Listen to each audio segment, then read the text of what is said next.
Día 11 intentando hacernos virales imprimiendo figuritas 3D. El día de hoy intentamos con otro tipo de resina, una clara y transparente como si fuera cristal. El día de hoy nos toca darle gusto a todas las personas aficionadas a la aviación. Estaremos imprimiendo nada más y nada menos que un avión icónico.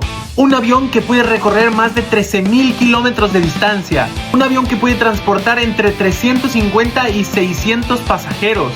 Además seguro lo conoces por ser el icónico Air Force One. Si sabes de qué avión estoy hablando, déjalo en los comentarios. Te recuerdo y te invito a seguir comentando para que próximamente podamos imprimir tu figurita 3D.